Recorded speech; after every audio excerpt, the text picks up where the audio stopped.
July 26th.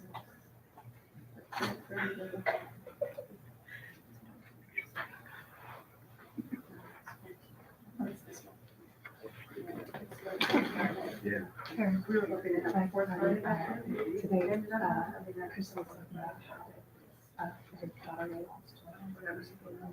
Oh, yeah. In your dark spot. And she's like, love you.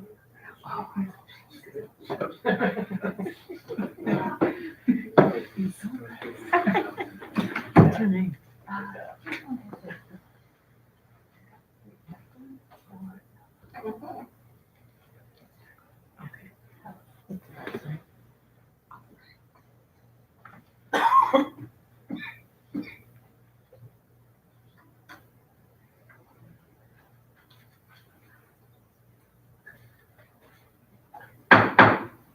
We will now call to order the meeting of the Winter City Council on Tuesday, July 2nd, 2019. Roll call, please. Councilmember Anderson. Here. Councilmember Lauren. Here. Councilmember New. Here. Mayor Pro Tem Cowan. Here. Mayor Biazzi. Here. Thank you. Crystal, would you lead us to the pledge of allegiance, please? Allegiance to the flag of the United States of America and to the republic for which it stands, one nation, under God, indivisible, with liberty and justice for all. Thank you.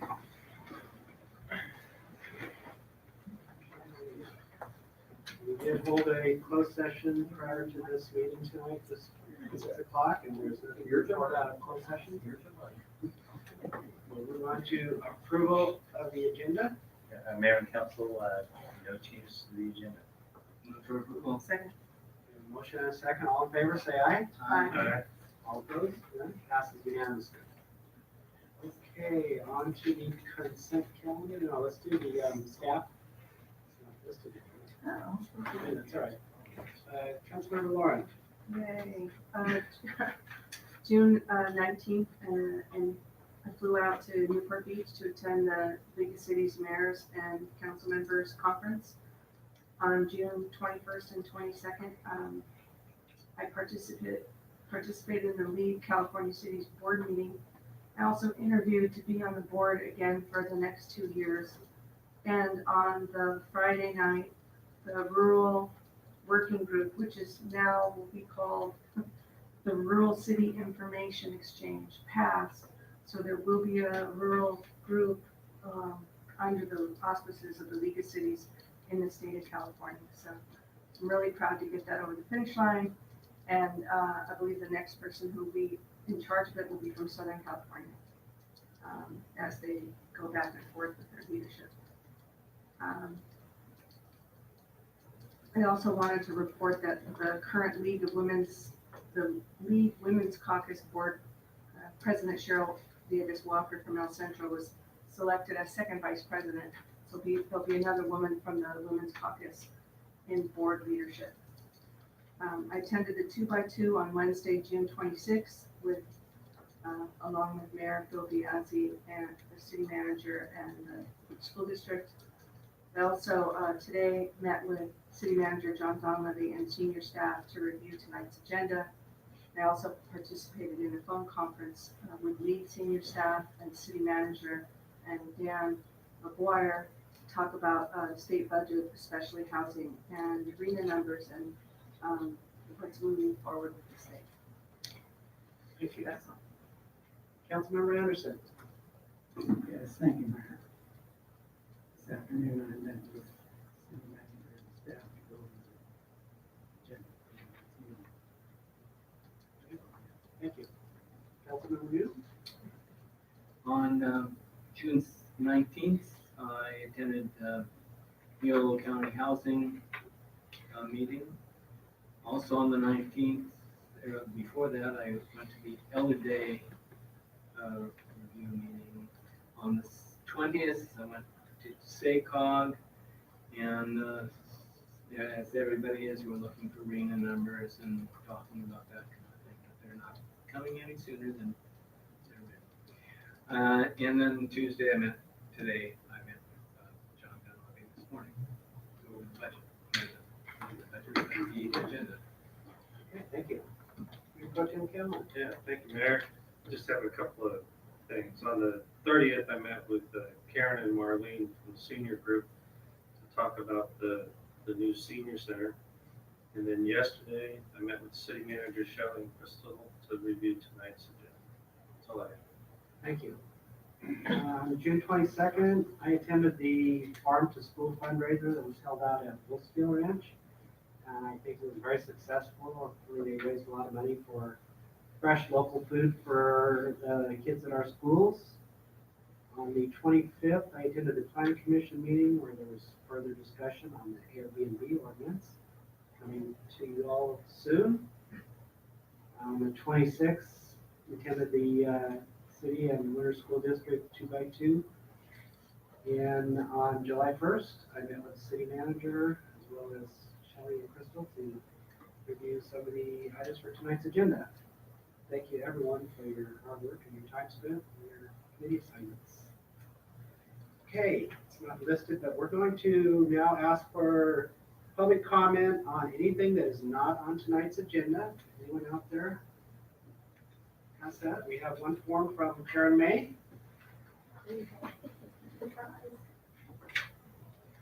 Surprise. Good evening. Karen May, I'm good. Good evening, everyone. Karen May, 100 Casselli Court. In your Friday report a couple weeks ago, you mentioned that the city revenue is down, tax revenue is down. You don't remember that? I do. Okay. You don't have any Oh, comparatively. Okay.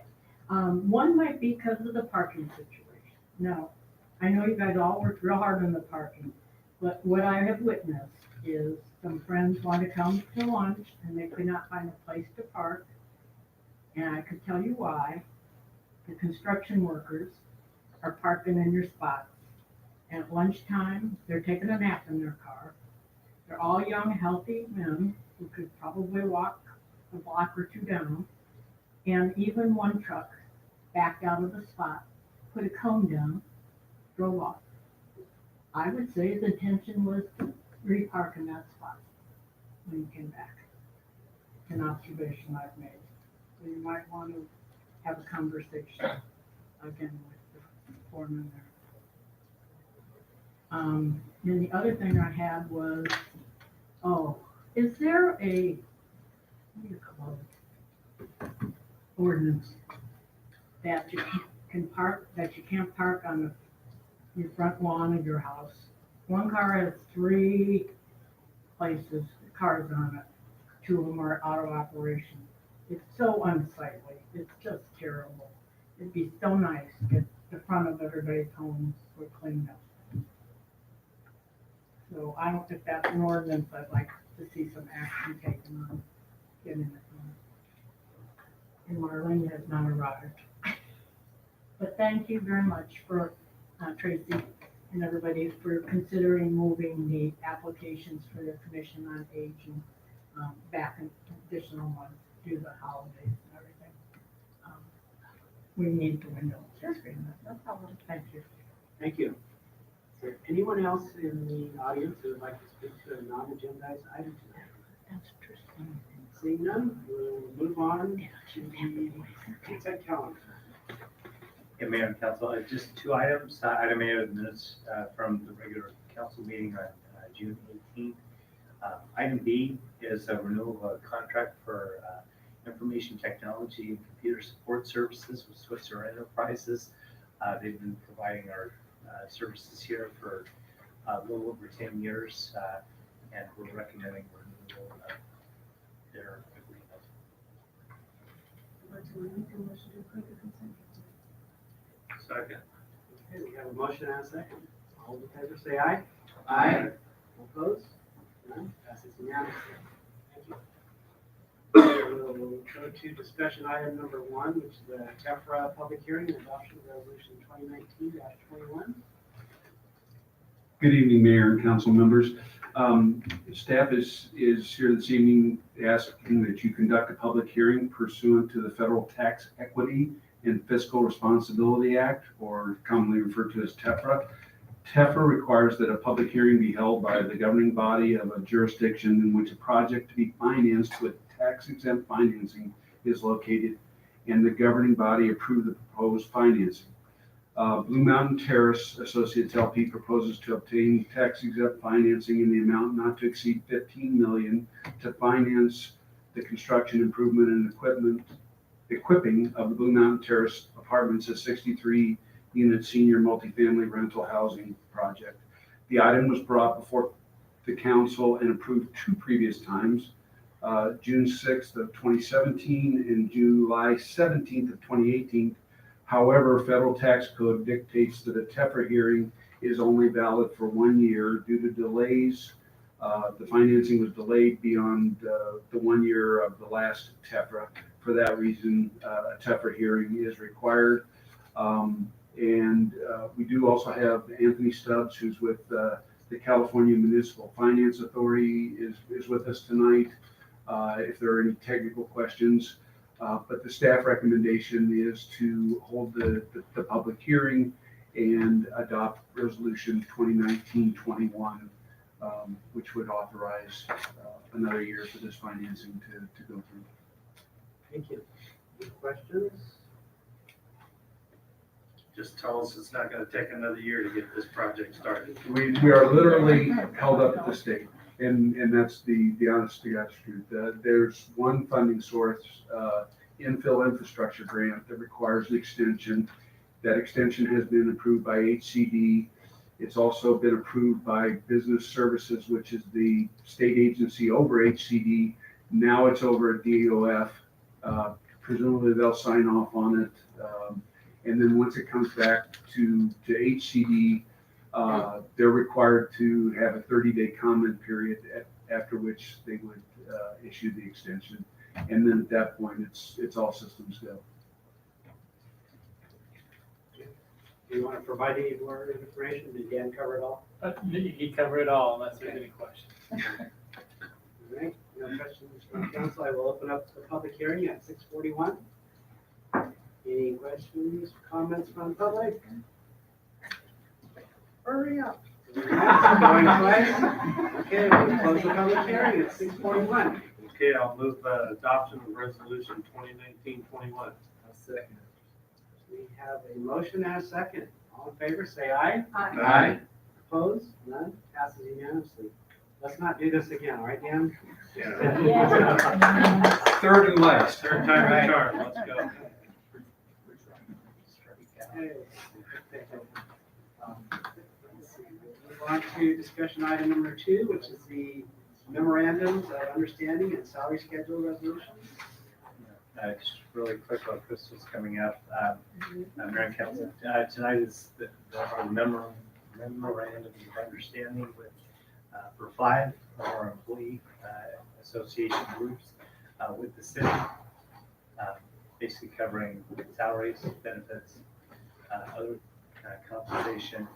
The MOUs, for the most part, represent the contracts that we have with our employees, and both Crystal and Shelley have been the leads in putting these together and covering really a number of key issues for us. Why don't I turn it over to Crystal and she can maybe give us an overview. Good evening, Mayor and council members. Staff is respectfully recommending that the City Council adopt resolutions 2019-24 through 29, approving certain terms and conditions of employment for the city associations and the salary ranges. The current MOUs between the city and these 5 associations expired on September 30th, 2017, but the terms do continue until a new MOU is adopted. We are proposing a 2-year contract effective July 1st, 2019 through June 30th, 2021. This would allow us to look forward and not need to provide COLA retros since our employees did not receive a COLA in 2018. We are proposing a 5% COLA effective July 1st, 2019 and a 2.5% COLA effective July 1st, 2020. This 7.5% increase averages to a 2.5% increase each year over the 3 years, given the absence of a COLA in 2018. In these updated MOUs, you will find that the city, Krista, do you wanna, Tracy, do you have this? oh, yeah, I'll get to that. This is it. Oh, yeah. Is that the one? Yeah, we'll get to that in a bit. Okay. Yeah, we'll go back to the. So the current MOUs, in the updated MOUs, you'll find that the city, wanted to clarify a lot of language, but also wanted to bring more equity in the benefits that we offer across the various bargaining units. One of our top priorities in this negotiation session was to adjust our cafeteria plans to make them uniform across all of the bargaining units. We wanted to decrease the disparity between the benefits received by those who take medical and those who opt out. And we wanted to contain future costs by one, limiting how much the city would increase future cafeteria plans should the cost of benefits increase in future years. And two, we wanted to eliminate greater cafeteria plans that covered the cost of more expensive medical plans and provide a bridge payment to help those employees who would receive a loss in the previous benefit for this calendar year. This new cafeteria plan would be retroactive to January 1st, 2019. Life insurance was also a popular topic in our negotiations. Our broker was able to shop around and got better life insurance rates. And so we were able to increase life insurance policies for miscellaneous, mid-management, confidential, and manager employees at no additional cost to the city. A topic that was important to us from an admin perspective was the elimination of compensatory time off. This is an administrative burden on our finance department, and so the employees in the miscellaneous and mid-management groups agreed to eliminate comp time as of June 30th, 2019. As listed in the staff report, we also updated language on floating holidays, vacation leave, sick leave incentive, classifications, association and security dues, bilingual pay, discipline, Helgo Viva, which is a health savings account, updated position titles within the MOUs, sick leave and admin leave language, and we added an equity clause for our police and fire chief within the department head MOU. As mentioned at the beginning, it was our goal to clarify language within these MOUs and to provide more equitable benefits, and we do believe that these proposed MOUs accomplish that. Before I ask Shelley to come up, we wanted to share a slide with you that Shelley and I worked on, which outlines where our COLAs have been since July of 2018. So if you could go on to the next slide. As you'll see on this slide, we've also included the consumer price index for each year. So the COLA should be based on prior year CPI, and so we included what the CPI was starting with 2007. And as you can see, the average COLA over an 11-year period has been 1.09%, while the CPI was an average of 1.74%. Go on to the next slide. This next chart shows where our average COLA would be, including the proposed 7.5% increase. We don't know what the CPI is for 2019 and for 2020, and still without that information, our average COLA is 1.5%, which is still below the average CPI for the time frame that we're evaluating. So Shelley will come up and discuss the fiscal impact.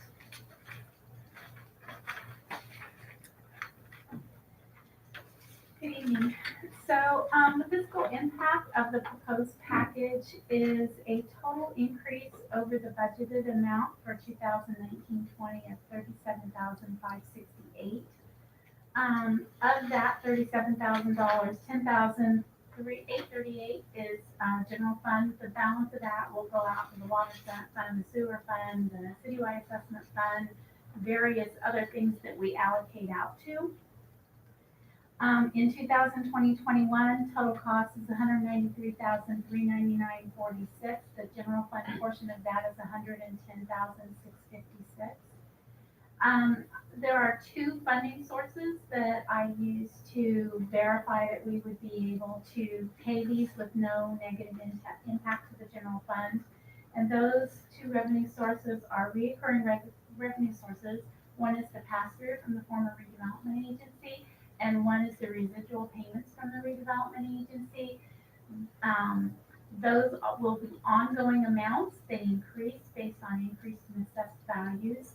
And once the Redevelopment Agency is dissolved, they go away as pass-through and residual and are recharacterized as property tax. So it's not something that'll go away, it just, that dollar amount will move to another area of the financial statements.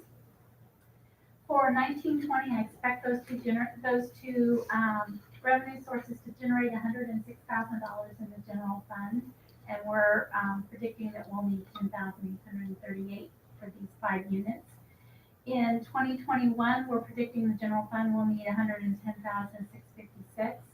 And we're estimating that those 2 revenue sources will provide $98,430. Which is off by about $12,000, but I haven't looked at the change in assessed value in our property tax side. I was just looking at these 2 revenue sources. $12,000 is an easy amount to expect other property taxes to go up. We have a lot going on out in the residential properties, so we'll be hitting the assessed value rolls before 2021 rolls around. So we're confident that this is something that the city can afford, and we're not using some of the potential new revenue sources that we hope will be coming forward, like the hotels. Those are not calculated into these increases. So, any questions or concerns?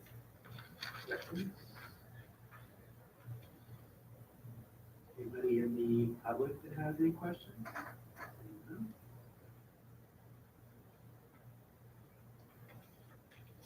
So I could just make a few comments if there's no one else wants to. Did anybody want to make any comments on this proposal? Anything? No?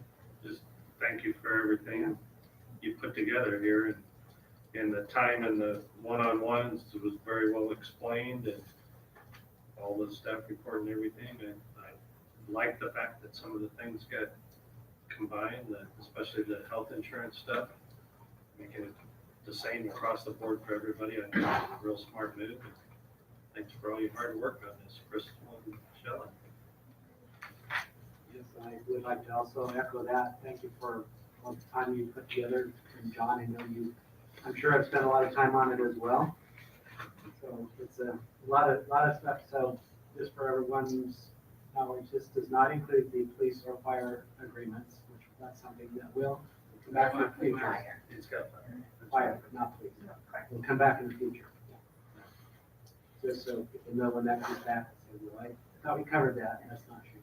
So as I read through this, I think, reading all the benefits and everything that the city provides, I would say we have a very generous package of benefits that we offer to our employees, which I think helps us to attract quality employees. When I first saw the 5% COLA, that seems pretty high, but as is explained that, we haven't had COLA for the last few years. This is kind of averaging it out. So it helps to, bring some of that back that we haven't been able to pay. We have, like I say, we have a lot of things that we have extra pay that we give them, incentives for possibly if they have insurance somewhere else, they can take a cash payment on that, so that helps the city to save some money on that. I do appreciate, narrowing down the choices on the health insurance plans as well to make it more, predictable for the city, I think. And we know there's going to be increases in the health insurance in the future. I think that's probably goes without saying. I think one of the things that we need to look forward to is, and you kind of said that we are doing that, is that we move towards a system where employees pay a certain percentage of the health insurance premium each month out of their check, so that is something that helps us to cover the cost. We have not been, we all know we've taken money out of our reserves to cover costs last year, and I'd like to see us not have to do that and make some more payments towards our unfunded liabilities, which we have a lot of.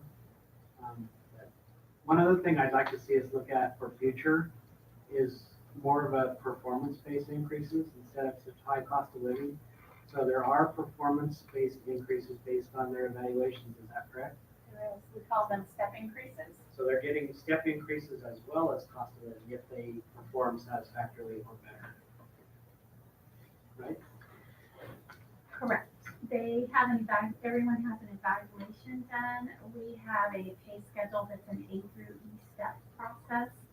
Most employees, and I'll say most, employees start at A step and they work their way up to E step by getting satisfactory or above that evaluations with the recommendation from their supervisor.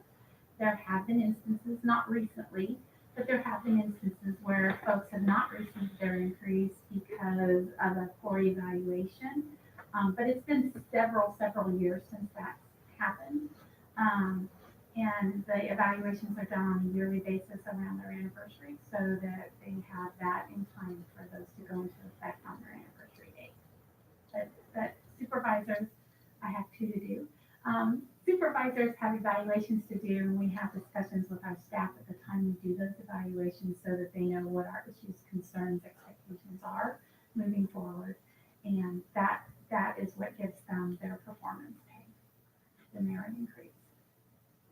I just want to make it clear to everybody that even though they may not have had a cost of living previously in the last year, they have gotten increases based on performance. That is correct. However, you do also need to realize we have a lot of very long-term employees here that have been at Step E for very long times. And so the only increases they're receiving are the COLAs. So if you've been here more than about 6 years, you top out on the Step E in about 6 years, 5.5, 6 years.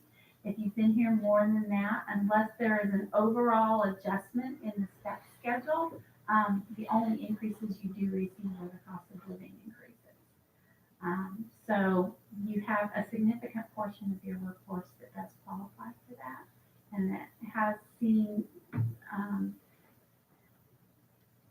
those 3 years of no increases in 10, 11, and 12. And then again, last year, you have a significant portion of your workforce that falls under that. So those folks are not getting merit increases. So that's just a way to look at it. Even the ones that do top out, they can then also look into possibly doing reclassification into. Some can. Yeah. Some are, unless they want to go a totally different direction in their career, they are topped out at where they're going to be topped out. So it depends. There are some folks that, yes, they could be reclassified and then start a new merit-based process.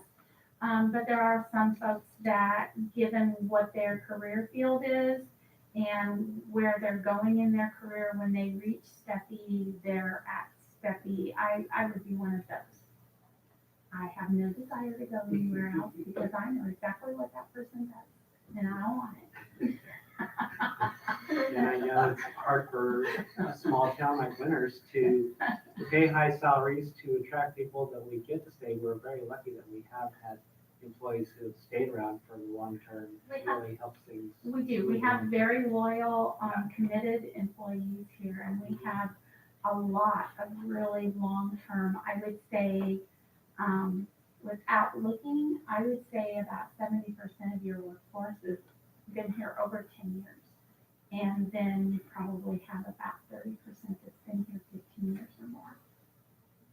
So it's, you have a very committed, loyal employee base here. And that's, like I said, that's hard to do with the kinds of salaries that we pay in a small town.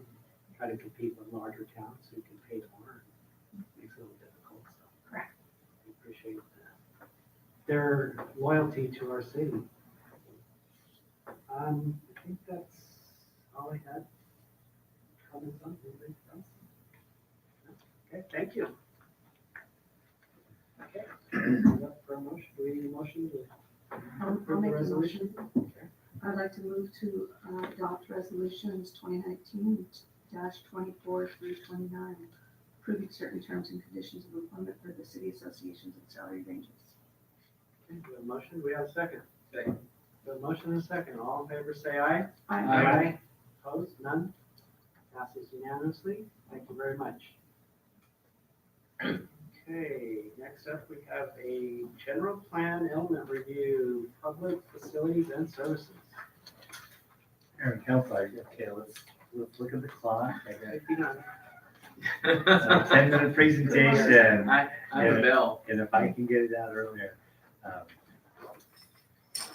So this is the fifth in our 9-part series on the various elements of the city's general plan. Tonight we're going to talk about the public facilities and services element, which actually is an optional element of the general plan. When it was put together in 1992, the city had an extreme focus on our public facilities, mostly because at that time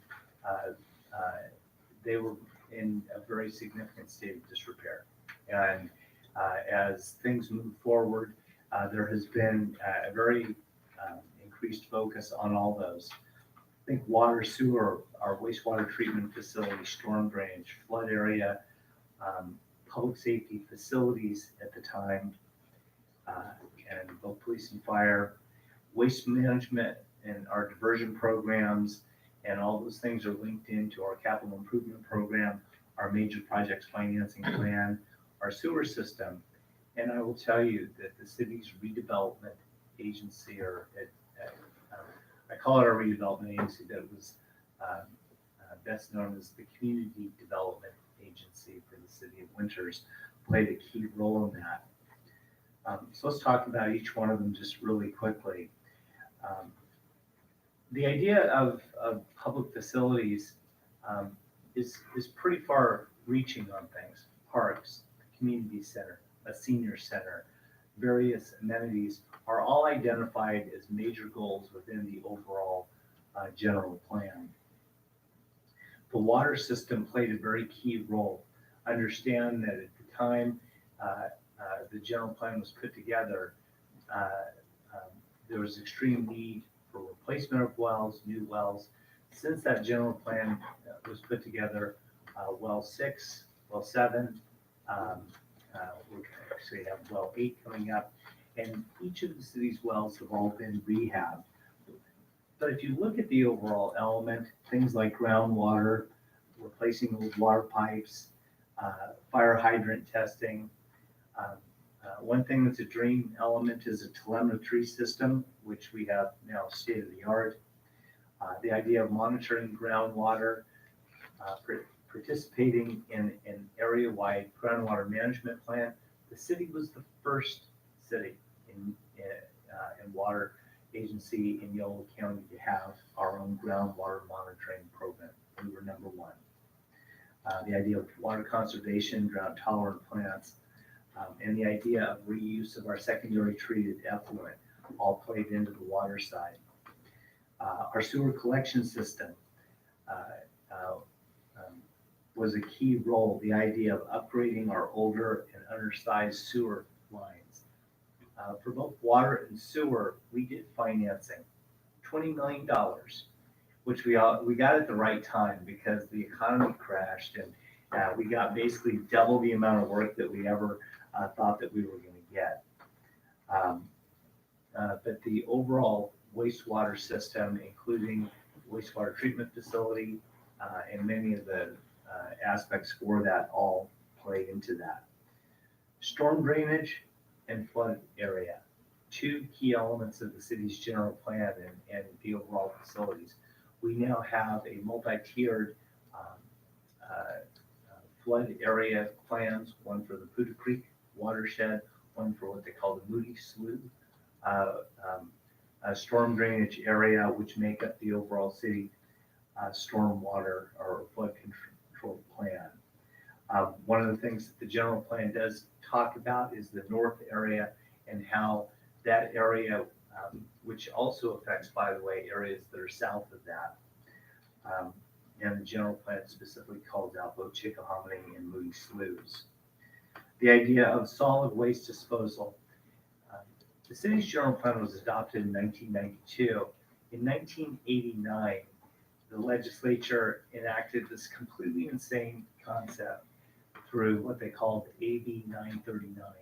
It required cities to step back and come up with actual general plan amendments for source reduction, for reduction of household hazardous waste and those types of materials. At the time, it called for a 25% reduction in the amount of waste going into landfills. it called for recycling facilities to come in. And our general plan addressed all of those. Our goal of 25% has been exceeded. I think we're in the 30s, going towards almost 50% comparable reduction of where we were at. This element talks about police service, both police and fire services. And one of the things that was an enacting element was the construction of a public safety facility. In order for us to even come close to reaching any of the goals that we had, it required new facilities which allowed for our employees to be able to sleep and move towards a 24-hour service. In police services, the expected goal was 3-minute response time, which we are achieving most of the time. For fire protection, 5-minute response time. Within the city, we are meeting or beating that 5-minute response time. One of the kind of a dream element of 1992 for the general plan had to do with the idea of moving towards advanced life support services, ALS, a real ambulance. And we have today paramedic service, paramedic level service 24/7 in Winters, which actually goes beyond where the general plan looked at. This element also includes a very high emphasis on schools. And if you look through the many development agreements that we negotiated, from when the general plan was adopted until about 2002, there was zero action moving forward on maybe the cohesion of how the city and the school district would work together.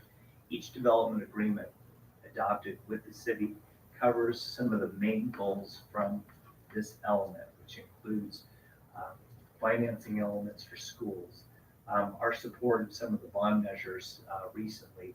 But each one of our development agreements has called out for either some level of dedication of land, enhanced school impact fees, and the ability for the city and to be very supportive of the schools.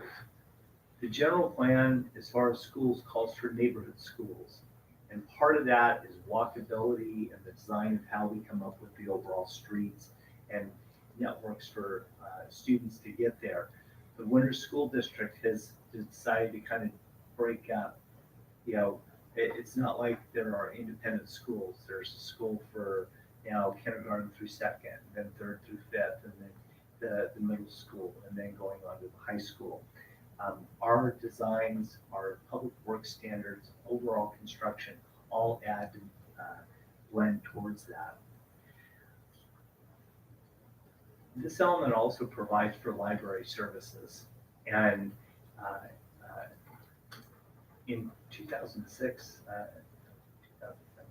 2007, we opened up the Winters Community Library.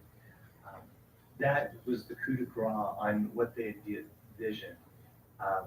The general plan says that they just want better services. In this case, we provide a better library. Our partnership with groups like the Winters Friends of the Library, our working with Yolo County has absolutely provided that. And then finally, this element calls for what is described as a harmonious relationship between the public facilities, specifically water wells, wastewater pump stations, those types of things. And the design elements that we've had, if you look at the water wells, the sewer pump stations that we've installed, they fit right in. Most people don't even know that they're there. Ultimately, even the West Main pump station is going to fit in where it's going. It's hard to hide a detention pond, but for the most part, we've been able to do that. The goals for undergrounding electrical and communication facilities all represent the things that go into all of our subdivision agreements, the joint trenches. We've updated all of our individual standards. And then finally, the idea of that we work with the school district on common facilities, things like joint use agreements where the schools become the parks. And that is the public facilities and services element of the general plan.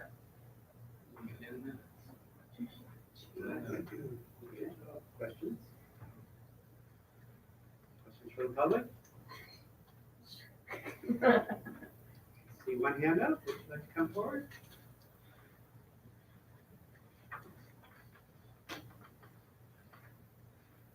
Thank you, Mayor Johnson. Kate Midas, 400 Morgan Street, number 21. And thank you once again to the council and to the city manager for bringing this opportunity for everybody to get an update on one of the elements of the general plan. And I'd like to start by really saluting City of Winters for all the steps it's taken on the public safety aspect of this general plan element. And I think the city has taken some real demonstrable steps to improve public safety, whether it's the medical response or fire, police, or the public safety facility. So I think that's something that we can definitely look to as we said we were going to do it, and we've been working on it and making real progress, and that's fantastic. A couple questions. One is looking at, well, the two overall questions when I look at this are how will anticipated or possible development impact this, and what will we need to change to accommodate a growth in population, and depends on the location and pace of that population, the type of development, and then also how will the changing climate impact this element of the general plan very specifically, especially with the focus on water. And for example, the Moody Slough study dates from 2005, and our understanding now of what hydrologic regime we're likely to encounter, whether or not there's any development. I think we're in a different hydrologic regime because of the change in climate. And so I'd be interested in hearing staff address that. For example, as climate changes, or the direction climate is changing in this area, we're more feast or famine in terms of rainfall, and so how do we deal with these? Our peak storm events the peaks are going to be higher. We're also going to have more significant droughts, and so how are we equipped to handle that, whether it's the stormwater runoff or making sure neighborhoods don't flood. And then also, just as we make more area, as we decrease the porosity and permeability, that is generally what happens with development. How do we deal with the increase in peak discharge that happens just because you've decreased the porosity and permeability, and how does that then in turn impact the groundwater recharge that, as the city manager said, we've been monitoring longer than any other city in Yolo County. So I think because of the potential climate aspects, that this seems like this element would tie in actually really closely with the Climate Commission that Mayor Pro Tem Cowan and Councilmember Warren described in the April 16th meeting when Harold Scana gave the presentation about the Climate Action Plan. And so I think that this is a particular element of the general plan where there could be real synergy between that commission and ongoing work on this. And finally, I just kind of an ongoing question is I just enjoy knowing or having a better sense about what the plan is of the upcoming general plan refresh, what the timing, just the details of it, about what exactly will it entail and what are going to be the opportunities for public input. Are we going to have a series of meetings similar to the meeting last month about the EDAC report, and how will the comments be folded in with that, just so that we kind of know where we stand with that, and so that the council and potentially planning commission can have input on what the form and process of the general plan refresh will be, and what the public input would be able to be on that. Thank you. Thank you. Anyone else like to speak? Okay. Questions, comments? I can answer a couple of questions. Okay. So how will development have an impact? Well, realize that parks community center, facilities, the only way that they will come about is if there's development.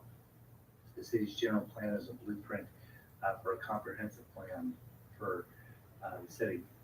The affordability of police services, fire services, parks and recreation, park facilities, community center, those types of things, they're all predicated on the actual build out of the city's general plan. The idea of a sports park. Sports park's not going to happen if there isn't some type of level of growth and development.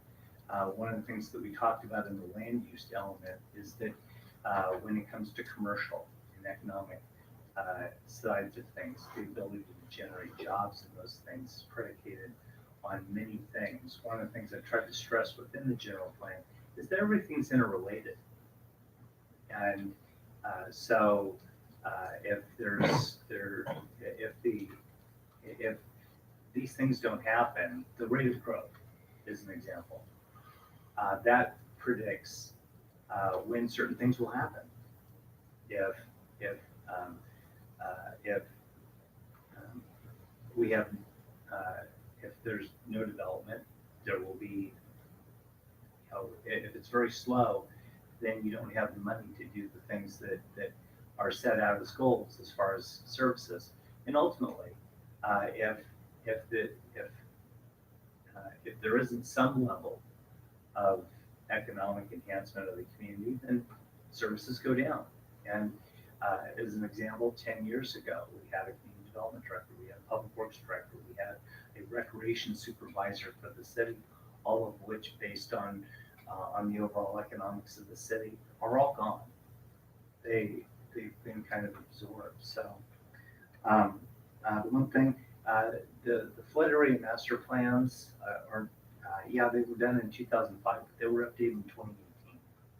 So the plan is pretty much updated, and it addresses the idea of the permeability and the groundwater recharge. Realize that the flooding in the city is caused by two watershed areas. One is Moody Slough and the other is Chickahominy Slough. I kind of mentioned that in the overview. Those are external causes that actually come to the city from outside the city. It's outside the city's planning area. So in order to address these, there are some things that need to happen. And then the question on the general plan refresh is that I kind of mentioned, we're waiting to see where the state's going as far as some of the formatting. We're waiting on not only the regional housing needs allocation, but we're also waiting on some of the formatting that we will ultimately do with the housing element. All the elements have to look alike. And as we go towards the idea of some type of a refresh of the way our general plan looks, we might as well wait to see what the state is looking for on really one of the most critical elements, which is the housing element, and that'll come right into this. But obviously this element is really kind of the meat of things: water, sewer, schools. And we have a separate element that covers many of the goals on parks, which we'll be talking about. One more thing worth mentioning is when we built our new police fire station, it was built in size to accommodate the city for the expected growth and the build out of the city. It's not staffed for that. That comes with more population, but the facility is built to handle the build out of the city. Correct? And actually, that's one of the things that the general plan says, as far as facilities, is that the city needs to plan to be ahead. The idea of the city getting behind on our water, wastewater, storm drainage, any of our facilities is specifically called out not to happen within the general plan element. One other point that would be important to include, and it comes out of the 2x2 with the school district last week, is that our schools currently have 1,500 students, but capacity is 2,200 students. So we're far from maximizing the capacity of our school district. And with that said, I wanted to go back to Kate's question on the possibility of a climate action commission. Is it, something that we can form? Yeah, it's up to the council. I think is maybe in the consideration of an overall climate action plan and strategy. One of the things that we're trying to figure out, because it highlights a big number, is the idea of, well, we need to update all of our greenhouse gas numbers and those types of things. But, the idea of putting a lot of this stuff together is absolutely there. If I may direct staff to put it on a future calendar so that we can discuss a climate action commission. I appreciate that.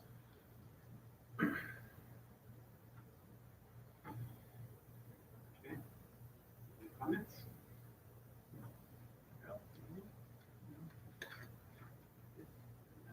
Thank you, John. That was a very good explanation of that segment of our general plan. It does include a lot of things in it. And one of the things, like you said, that did come up recently was we talked about at the 2x2 with the school district, and that was one of the questions that's sort of circulating around town is, well, what's going to happen if the town grows? What's going to happen to our schools? And that question was posed to the school district, and they have plans in place to deal with it. They have capacity now, as well as plans to accommodate future students as they grow. They have those things in place. They've been talking about it for years as well. So it's being looked at. Okay. City manager.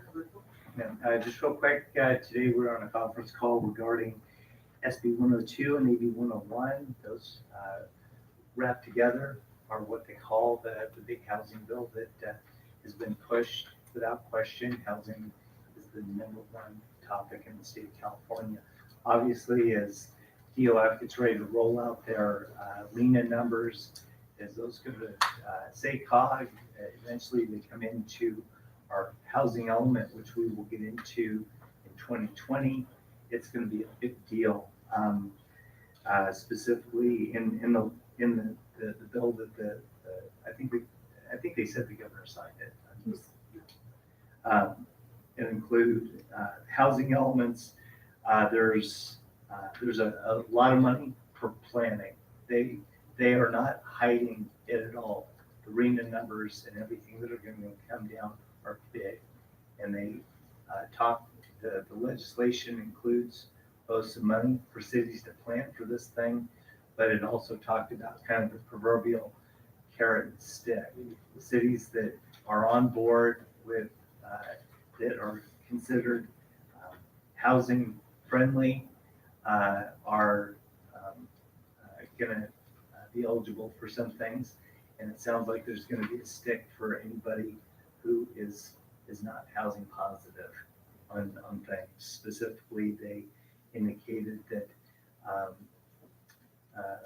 for those who are not found in compliance with either the housing element or the goals of the state, the first thing they're going to do is take you to court. Great. That costs a lot of money. It does. But then from that, depending on whatever this magical judge says, they have fines of anywhere from 10,000 to 100,000 or 600,000. 100,000 per month. Per month.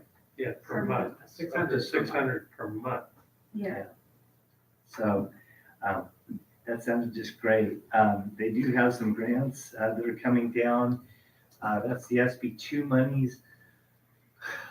I'll tell you, I think I'm a little sad right now because I was hoping that we'd be able to use some of the SB2 monies for our housing element update, and it just doesn't sound like that. And given kind of the tenor of some things, I'm trying to wrap my head around, what we'll use the 125,000 that we'll get, but I can't tell you that,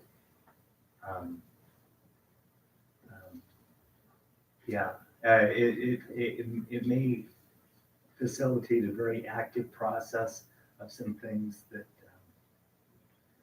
probably be a lot of really late nights.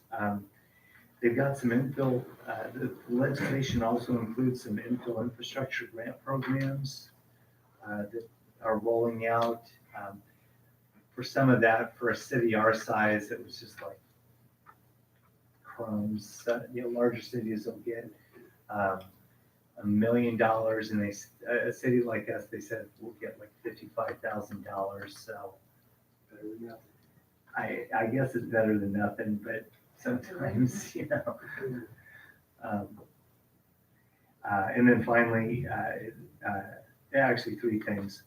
There's money in there for homelessness, which will be very good. Last week I attended a meeting on homelessness with Yolo County.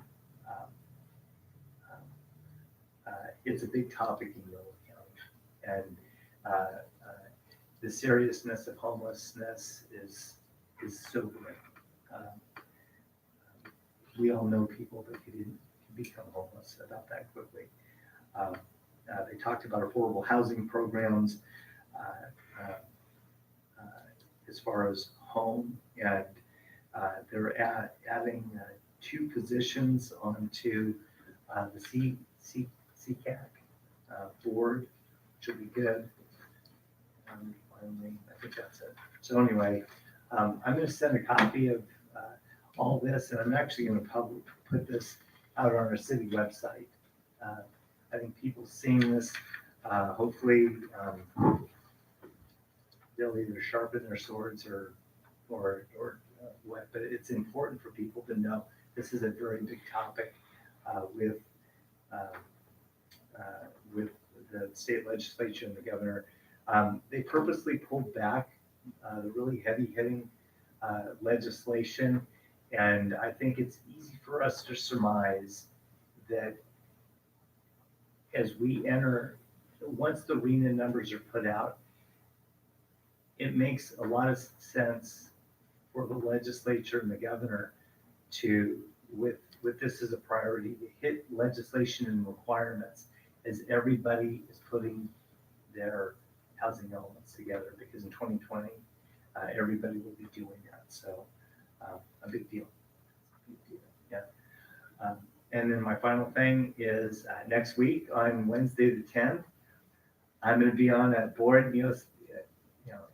Never fails. I say really silly things often, and so I'm going to be on a panel in Sacramento.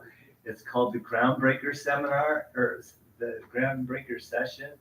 Me, Rob from Rob on the Road, and a couple of other big notoriety people are going to be on the panel with a lot of movers and shakers for the Sacramento region on some things. So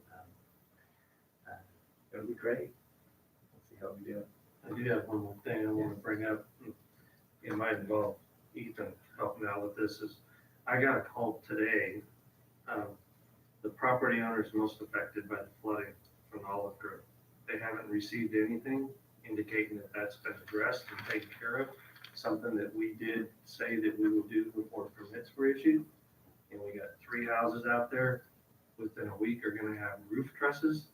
So the hole keeps getting deeper, and it's going to get harder and harder to climb out of if we don't get this addressed and taken care of.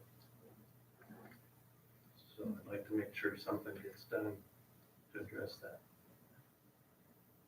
Yeah, definitely. Even looking to see, we do everything that we can do to make sure that they make the improvements needed in that phase 2 before, Because as my understanding, before the weather changes. Yeah, it's my understanding the engineers and the developer came to an agreement that these people need to get some assurances that something's going to get done before the next rainy season, and that it truly has been addressed. Okay. Right.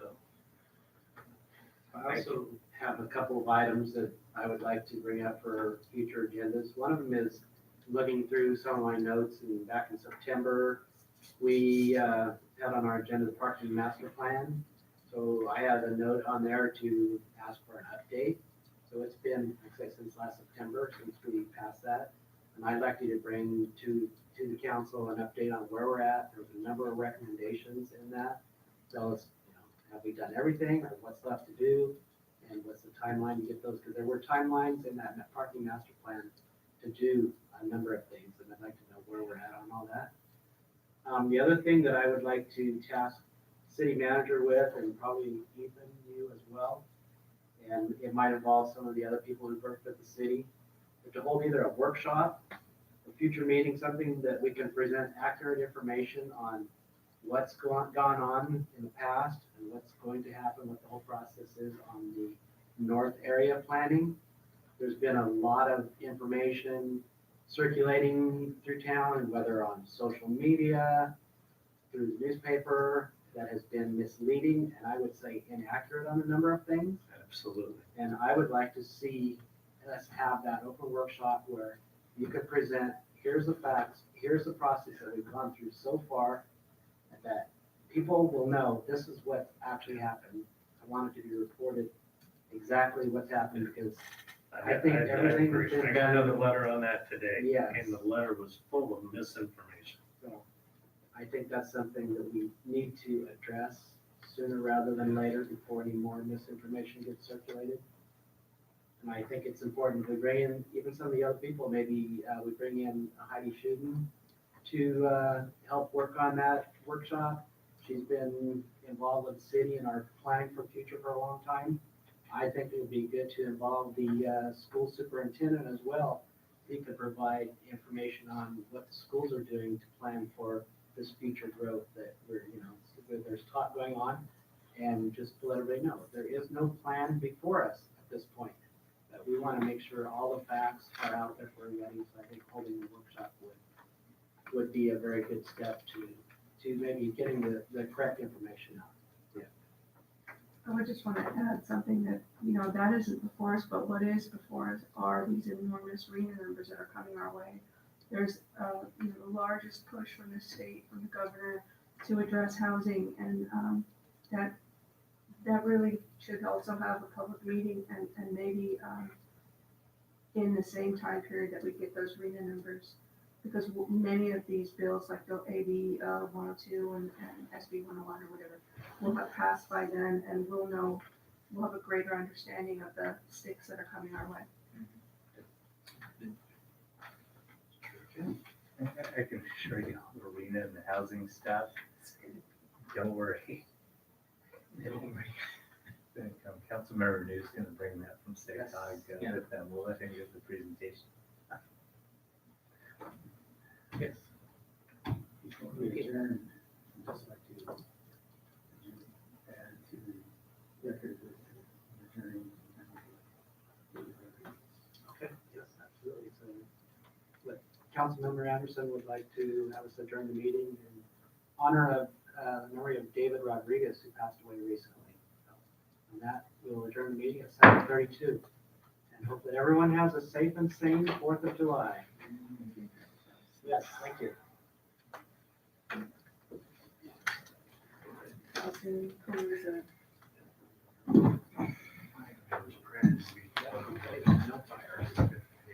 You know what, you should also print Yes, is ma'am. something that's suspended for now. I know. That's- SB 592. The Wiener bill, that Wiener bill is gonna, have something in it that might be finite, and basically, children can come to a city and say, this is what's on your books to build, and I'm building it, and there's no legal do. They're bigger than that. Yeah, well, that's like the smallest one. You know, I can tell you. We got the custody. Oh, good. Yeah. No, I'm glad that happened. Do you have someone on staff or? We do, we have some, actually she lives in Florida. So I was. Oh, wow. There's wonderful people. How nice. Well, that's great. Thank you for that. Have you ever seen it with Parkinson's?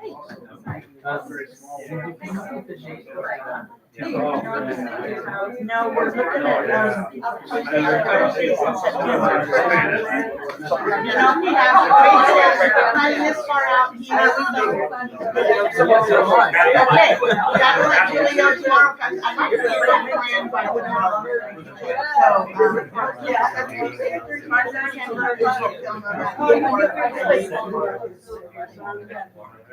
Would be so difficult to get, you know, 6 or 8 people in the room, but apparently it is.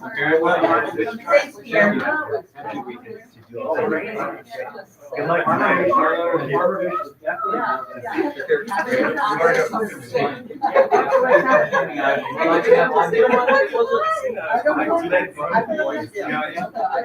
I know. Go out to the park. We'll have to take you with us.